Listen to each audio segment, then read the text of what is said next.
आज की इस वीडियो में हम सीखने वाले हैं सीएसएस में डिस्प्ले प्रॉपर्टी। सीएसएस में डिस्प्ले प्रॉपर्टी यूज़ होने वाली बहुत सारी हैं, लेकिन हम कुछ प्रॉपर्टीज़ के बारे में आपको बताना चाहते हैं जो कि बहुत ही पॉपुलर प्रॉपर्टीज़ हैं। उसमें से सबसे पहले जो प्रॉपर्टीज़ है हमारी वो है नन। Okay, none. दूसरी प्रॉपर्टीज़ हमारी है इनलाइन। तीसरी प्रॉपर्टीज हमारी है ब्लॉक। और चौथी प्रॉपर्टीज जो है हमारी इनलाइन ब्लॉक। Inline block. तो हम आज इस को पढ़ने वाले हैं, यानी इन प्रॉपर्टियों को आज हम जानने वाले हैं और बहुत ही बेसिक स्टेप से। आपको मैं कोई जल्दबाजी में बताने वाला नहीं हूँ, बहुत ही रिलैक्स मूड में, ताकि आप हर एक चीज़ को कायदे से अडॉप्ट कर सकें। तो सबसे पहले आपके पास नोट प्लस प्लस होना चाहिए जिसमें आप इस कोड को लिख सको, या फिर जैसा कि मैं यूज़ कर रहा हूँ विजुअल स्टूडियो कोड होना चाहिए। और साथ में आपके पास जो ब्राउज़र है उस ब्राउज़र की विंडो खुली होनी चाहिए। सेव कर लें पहले उसको। सेव करने के बाद उसको ओपन करके रखें ताकि आप रन करके उसको स्टेप बाय स्टेप देख सकें। जैसे मैंने यहाँ पर ओपन करके रखा है विजुअल स्टूडियो कोड, और मैंने ही साथ में यहाँ पर ब्राउज़र भी ओपन करके रखा है। ये मेरा सफारी ब्राउज़र है, यहाँ पर रखा हुआ है। ये ब्राउज़र है। ब्राउज़र कोई भी हो सकता है, क्रोम हो सकता है, इंटरनेट एक्सप्लोरर हो सकता है, या इवन कोई भी हो सकता है, आपके पास कोई भी हो। ठीक है, या डिफ़ॉल्ट ब्राउज़र कोई भी आपके पास होना चाहिए। जो कोड करेंगे हम लोग वो सारा कोड करेंगे विजुअल स्टूडियो कोड पर, और रन कराएंगे हम लोग किस पर, अपने ब्राउज़र पर। तो चलिए इसको हम स्टार्ट करते हैं कि कैसे हम कौन कौन से यूज़ करेंगे और कैसे कैसे प्रॉपर्टी। सबसे पहले आपको हम बता दें कि हम जो यूज़ कर रहे हैं वो है हमारा डॉक टाइप आ रहा है। इसका मतलब हम HTML5 यूज़ कर रहे हैं। जब भी इसमें इस तरह से डॉक टाइप का कुछ आपको नज़र आए तो आप समझ जाइए कि हम HTML5 यूज़ कर रहे हैं। इसके बाद HTML का टैग लगाया, आप लगाते ही हैं, हर प्रोग्राम में लगाते हैं। इसके बाद आपने लगाया हेड, फिर हेड के अंदर आपने टाइटल को यहाँ पर दे दिया, और टाइटल देने के बाद टाइटल का नाम भी दे देते हैं हम। ठीक है, जो भी है हमारे पास यहाँ पर वो हम यहाँ पे टाइप कर देते। इसको हटा देते, थोड़ा सा ये 2 बार में हो गया। ठीक है, टाइटल का नाम हम यहाँ पे डाल देते CSS डिस्प्ले प्रॉपर्टीज़। ये देखिए CSS display properties. Okay okay, understand? यहाँ तक तो क्लियर है। ये आप बेसिक प्रोग्राम लिखते हैं। देखिए मैं बहुत से लोग कहते हैं कि ऐसे अब पूरा टाइप क्यों करते हैं, समझ लग। देखो मैं बिगनर्स को भी समझाना चाहता हूँ, एडवांस लेवल को भी समझाना चाहता हूँ। बिगनर्स HTML पढ़ कर के आए हैं तो उनको ये चीज़ें क्लियर हो जाती है कि HTML क्या है, हेड क्या है, टाइटल क्या है। और जब हम CSS पे आते हैं तो CSS की कोडिंग को थोड़ा सा अलग टाइप की ना करके थोड़ा सा सही से इसको हम लोग यूज़ करते हैं। ठीक है, बहरहाल सबसे पहले हम यहाँ पे अब क्या करते हैं, क्योंकि आपको पता है हेड के अंदर ही क्या यूज होता है, स्टाइल। तो आपने यहाँ पर एक स्टाइल कंटेनर ओपन कर लिया, और जो भी आप कंटेन करना चाहेंगे, जो भी कोड आप लिखना चाहेंगे वो लिखेंगे। बहरहाल हेड के नीचे आते हैं और थोड़े सा कुछ इन्फॉर्मेशन मैं यहाँ पर टाइप कर देता हूँ। जैसे एग्जांपल के रूप में यहाँ पे मैंने लिखा बॉडी टैग, और बॉडी टैग के अंदर मैं एक हेडिंग ले लेता हूँ। ठीक है, हेडिंग में मैंने यहाँ पे शो कर दिया कि मेरे को जो भी लिखना है वो चीज़ें। हेडिंग 1 यहाँ से शो कर लेता हूँ, हेडिंग 1। और हेडिंग 1 के अंदर मैं यहाँ पर लिख देता हूँ जो भी मैंने हेडिंग यूज़ करनी है। हमें यूज़ करनी है CSS डिस्प्ले प्रॉपर्टीज़। ये मैंने यहाँ पर टाइप कर दिया, अंडरस्टैंड? अच्छा, सेव करके मैं आपको दिखाता भी हूँ ये कैसा दिखेगा आपको। अभी यहाँ पे मैंने इसको सेव किया और सेव करने के बाद मैं इस ब्राउज़र पे आया, यहाँ से मैंने इसको रिफ्रेश किया। आपको दिख रहा है सीएसएस डिस्प्ले प्रॉपर्टीज़। कुछ चीज़ें और भी लिख लेता हूँ यहाँ पर। अभी मैं एज ए एचटीएमएल ही इसका यूज़ कर रहा हूँ। अभी मैं इस पे कोई प्रॉपर्टी किसी और चीज़ की लगाई नहीं है। एज ए एचटीएमएल जैसे यूज़ होता है मैं इसका यूज़ कर रहा हूँ। मैंने एक और लिया, यहाँ पे मैंने लिया यूएल टैग, और यूएल टैग के अंदर कुछ लिख लेते हैं।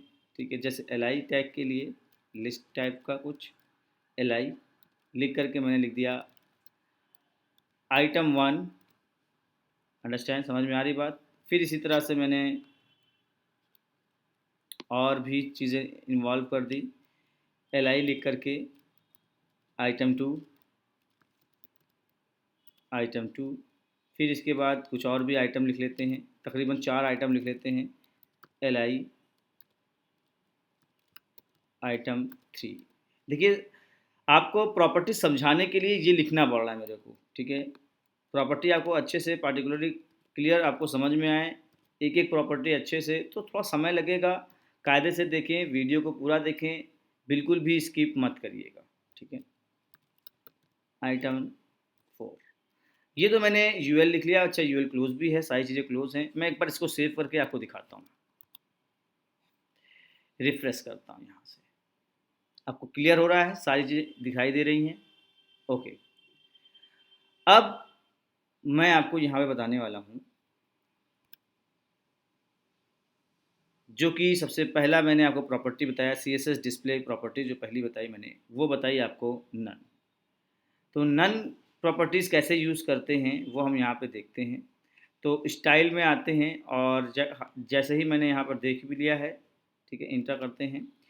और सबसे पहले मैं यहाँ पर लिखता हूँ, अगर आपको हेडिंग हाइड करनी है तो आप देख सकते हो H1 यहाँ पे मैंने दिया। मैं एक्सप्लेन भी कर दूंगा क्या हो रहा है। H1 यहाँ पर दे करके इसकी प्रॉपर्टीज़ में मैंने लिख दिया डिस्प्ले,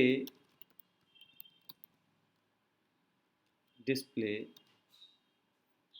लिख करके उसके बाद मैंने इसको कर दिया नन।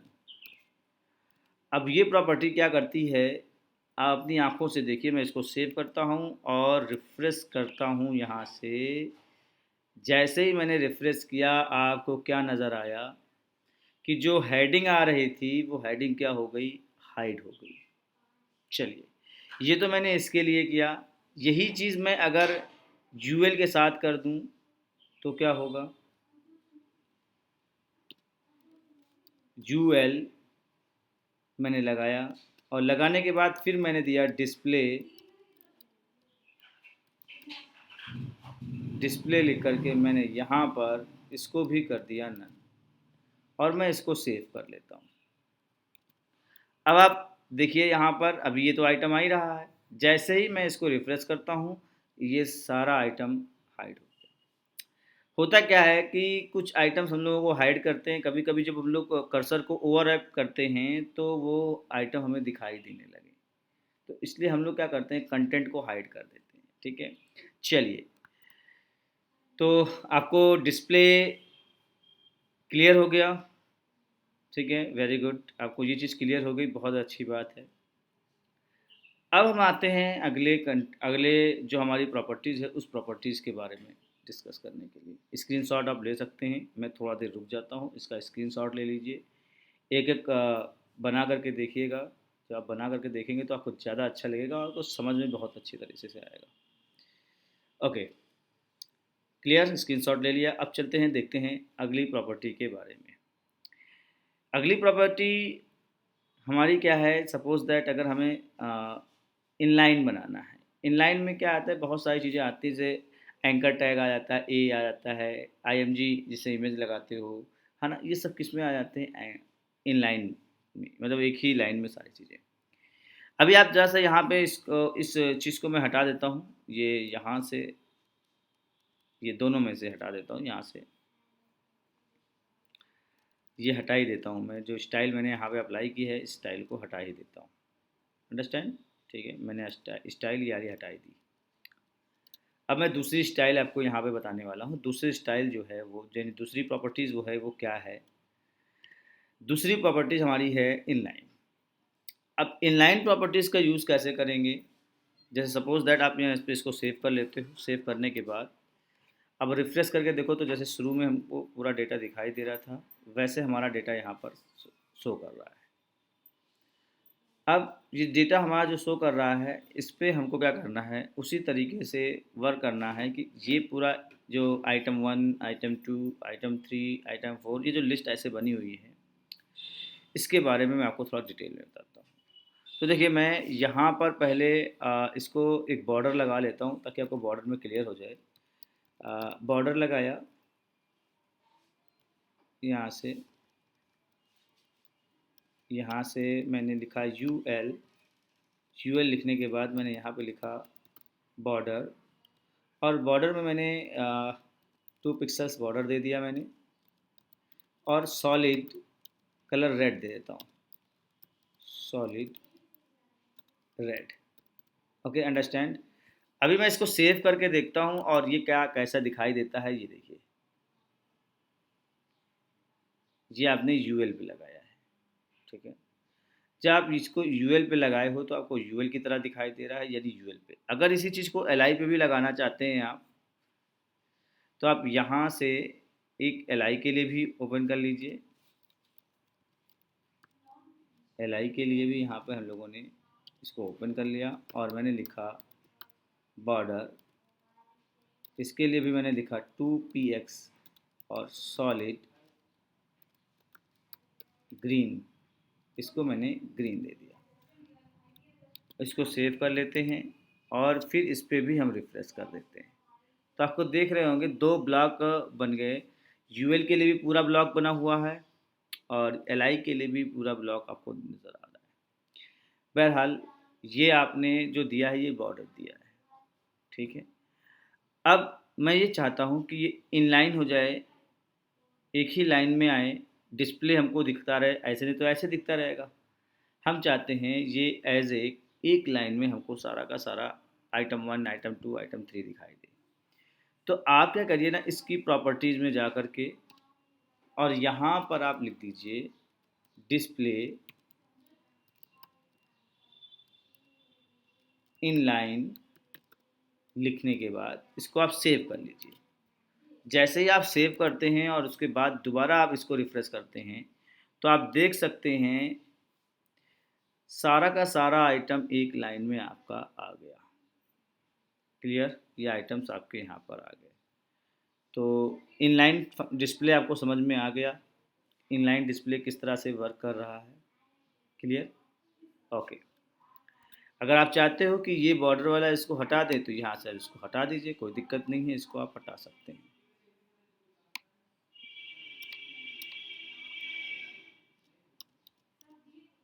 इसको हम सेव कर लेते हैं, आप चेक कर सकते हैं, यहाँ से रिफ्रेश करके ये चेकआउट कर सकते हैं। ये देखिए, क्लियर। चलिए, ये हो गई इनलाइन। अब मैं एक और डेटा यहाँ पर स्टार्ट करता हूँ और नन हो गया, और दूसरा आपका क्या हो गया, इनलाइन। तीसरी प्रॉपर्टी की तरफ चलते हैं और तीसरी प्रॉपर्टी हम यहाँ पर यूज़ करते हैं, इसी में ही यूज़ करते हैं और इसको हम देखते हैं। देखिए, जैसे ये बॉर्डर दिया गया है, इस बॉर्डर में मैंने यहाँ पर क्या अप्लाई कर दिया, ब्लॉक दे दिया और मैंने इसको सेव कर लिया, यानी डिस्प्ले हमारा क्या हो गया, ब्लॉक हो गया। मैं रिफ्रेश करके आपको दिखाता हूँ। ये जैसे आपने उसमें बनाया था, जैसे डायरेक्टली एज एक ब्लॉक यहाँ पर रेडी मीन्स जब आप इनलाइन से पहले लगाने से पहले इनलाइन में लगाए थे, उससे पहले यहाँ पे जो शो कर रहा था वो कुछ इस तरह से शो कर रहा था, वैसे ही यहाँ पे ब्लॉक्स में शो कर रहा है। अब सवाल आता है, ब्लॉक्स में इस तरह से आ रहा है, इसको आप क्या करें, अलग अलग, जैसे आप स्पेस देना चाहें तो आप स्पेस दे सकते हैं। ये देखिए, ब्लॉक में अलग अलग कर सकते हैं, ठीक है ना। थोड़ा सा यहाँ पे आप देख सकते हैं, जैसे आपने यहाँ पर दिया कि मार्जिन दे दिया, कि 20 पिक्सल और इसको सेव कर दिया, और फिर आपने इसको रिफ्रेश करके देखा तो ये देखिए अलग अलग मार्जिन का गैप आ रहा है, ठीक है ना। ये आप यहाँ से यूज़ कर रहे हो किसके थ्रू, डिस्प्ले ब्लॉक के थ्रू। तो डिस्प्ले ब्लॉक में आप अलग अलग हिसाब से यहाँ पे क्या कर सकते हो, मार्जिन दे सकते हो। पैडिंग देना चाहें आप पैडिंग दे सकते हैं, देखिए पैडिंग भी अप्लाई कर सकते हैं, यहाँ पर पैडिंग भी अप्लाई कर सकते हैं। यहाँ पर आप जैसे आपने यहाँ पे किया कि हम पैडिंग 20 पिक्सल इसको भी दे दिया आपने, इसको भी सेव किया, और आप देख सकते हो यहाँ से ये इस तरह से आप, तो पैडिंग का काम क्या होता है, ऊपर से इससे से क्या है, बीच में जो हिस्सा है जहाँ पे लिखा हुआ है उसके बीच में टेस्ट के, ठीक है ना। तो ये काम आपका यहाँ, तो आई थिंक आपको ब्लॉक भी समझ में आ रहा है। तो आपने 3 ब्लॉक, अभी आपका आता है इन लाइन ब्लॉक। अब इसी में आप क्या करना चाहते हो, इन लाइन ब्लॉक का यूज़ करना चाहते हो। सेम, अब देखिए यहाँ पर अगर आप चाहो तो एक डेटा और बना सकते हो अभी ब्लॉक में। जैसे सपोज दैट अगर आप चाहते हो कि मैं इसमें नहीं करना चाहता हूँ, थोड़ा सा और डेटा कुछ अलग ले लेता हूँ, स्पैन ले लिया। स्पैन, स्पैन का काम क्या होता है आपको देखिए, यहाँ से आप खुद ही देख सकते हैं स्पैन का वर्क क्या होता है। कि यहाँ पे आप एक लिख लेते हैं, कुछ भी लिख लिया, डे 1 है ना, ये लिख लेते हैं मंडे, ऐसे कुछ भी लिख लेते हैं मंडे।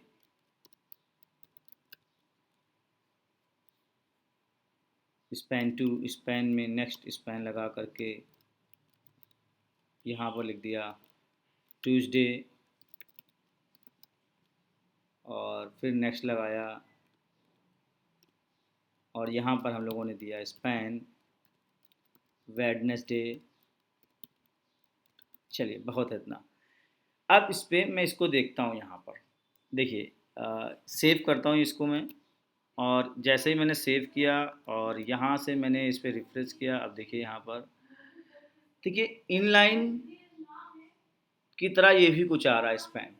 इस बहरहाल स्पैन जो होता है वो एक टेक्सचुअल डेटा होता है, ये एज ए इनलाइन की तरह आ रहा है स्पैन, ठीक है। और यहाँ पे मैंने लगाया हुआ था तो कुछ इस तरह से ये आ रहा था ब्लॉक। अब मैं इसके ऊपर एक ब्लॉक लगा करके आपको दिखाता हूँ, यहाँ से नीचे ब्लॉक में मैंने दिया स्पैन, और स्पैन लेकर के मैंने लिखा बॉर्डर लगा देता हूँ पहले, बॉर्डर तो लगा ही रहा हूँ सब में, मैंने बॉर्डर लगा दिया 2 पिक्सल सॉलिड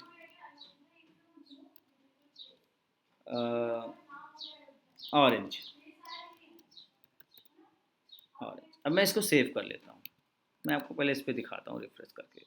ये देखिए ऑरेंज आ गया ना, ये क्या हो गया, ये बॉर्डर लग गया, ये स्पैन की कैटेगरी है। अभी मैंने यहाँ पर, अच्छा अभी मैं यहाँ पे पैडिंग में यूज़ करके देखता हूँ। पैडिंग दिया, पैडिंग मैंने यहाँ पर दिया 20 पिक्सल्स। चलिए इसको भी सेव किया, और यहाँ से मैंने इसको रिफ्रेश करके देखता हूँ, ये देखिए पैडिंग, यहाँ से आपकी पैडिंग, ठीक है। इसके बाद यहाँ पर मैंने दिया, अगर आप मार्जिन देना चाहते हैं तो मार्जिन दे दीजिए। मार्जिन मैंने दे दिया कि 20 पिक्सल्स, मैंने मार्जिन भी दे दी। अभी ब्लॉक पे काम हो रहा है, हमारा सारा काम क्या हो रहा है ब्लॉक पे ही। सेव कर लेता हूँ, यहाँ पर देखिए ये मार्जिन हो गई। देखिए मार्जिन टॉप से नहीं लेकिन लेफ्ट, ये इस तरह से मार्जिन यहाँ पर हो गई। अभी नेक्स्ट आप यहाँ से लेते हैं, लाइनों के बीच में मार्जिन नहीं हुई, ठीक है। नेक्स्ट अब यहाँ पे जैसे ये आप लगाते हैं ब्लॉक, ठीक है ना, डिस्प्ले ब्लॉक, इसको हम सेव कर दिए, और सेव करने के बाद यहाँ से हमने ये कर दिया। आप देख रहे हो मार्जिन ऑलरेडी क्या हो गई, क्लियर हो गई। क्लियर, आपको सारी चीज़ें समझ में आ गई, ठीक है। विड्थ और हाइट भी आप यहाँ से बराबर कर सकते हो। तो ये सारे काम आप तब तक कर सकते हो जब तक डिस्प्ले ब्लॉक का ऑलरेडी यहाँ पर सारी मार्जिनें आपको दिखाएगा। चलिए ये तो हो गई डिस्प्ले ब्लॉक के बारे में। अब मैं इनलाइन के बारे में भी आपको कुछ समझा देना चाहता हूँ। चलिए इसी में मैं इनलाइन लगा करके देख लेता हूँ। यहाँ से मैंने लिया इनलाइन ब्लॉक, ठीक है, और मैंने इसको सेव किया और सेव करके यहाँ पे रिफ्रेश करके दिखाता हूँ आपको। ये देखिए इनलाइन ब्लॉक में क्या हुआ, इससे पहले मैं आपको दिखाता हूँ। पहले ब्लॉक में मार्जिन थी वो तो मैंने दी ही थी। अगर आपने ये चीज़ें आप देखिए, आप एक बार ये आप सेव कीजिए और यहाँ सेव करके आपको मैं दिखाता हूँ। ये रिज़ल्ट इसका देखिए, ये क्या है, लाइनों के बीच में गैप बिल्कुल नहीं है, एकदम सटा हुआ आ रहा है, मार्जिन कोई है ही नहीं। लेकिन जैसे ही आपने यहाँ पर लगाया क्या, डिस्प्ले में इन लाइन ब्लॉक और सेव करके आपने जैसे ही यहाँ पर चेक किया, रिफ्रेश किया, और आप देख सकते हो गैप आपका ऊपर से मार्जिन आने लगी। तो आपने देखा कि मैंने आपको 4 चीज़ें बताई, रिव्यू कर देता हूँ। पहले नन बताया, नन में क्या होता है कि हमारे स्क्रीन पर कुछ दिखाई नहीं देगा। दूसरी चीज़ यहाँ पे क्या आता है कि मैंने फिर आपको बताया इनलाइन के बारे में कि एक लाइन में मैटर आपका यूज़ हो सकता है। फिर मैंने ब्लॉक के बारे में बताया, स्पैम लगा कर ही बताया, और तीसरा मैंने बताया मैंने इनलाइन का यूज़ कर सकता है। तो ये थी डिस्प्ले की, CSS में डिस्प्ले की प्रॉपर्टीज़। थोड़ा सा डिस्टर्बेंस हो गया, कुत्ते भौंकने लगे, ठीक है ना, बार्किंग करने लगे। अब कोई बात नहीं, वीडियो को आप अच्छे से हमारी वॉइस को सुनिएगा। सारी वीडियो कवर कर चुका था, लास्ट का जो हिस्सा था रिव्यू कर रहा था, उसी में ये लोग अपना काम दिखाने लगे। तो बहरहाल आज की वीडियो में इतना ही, मिलते हैं नेक्स्ट वीडियो में, तब तक के लिए धन्यवाद।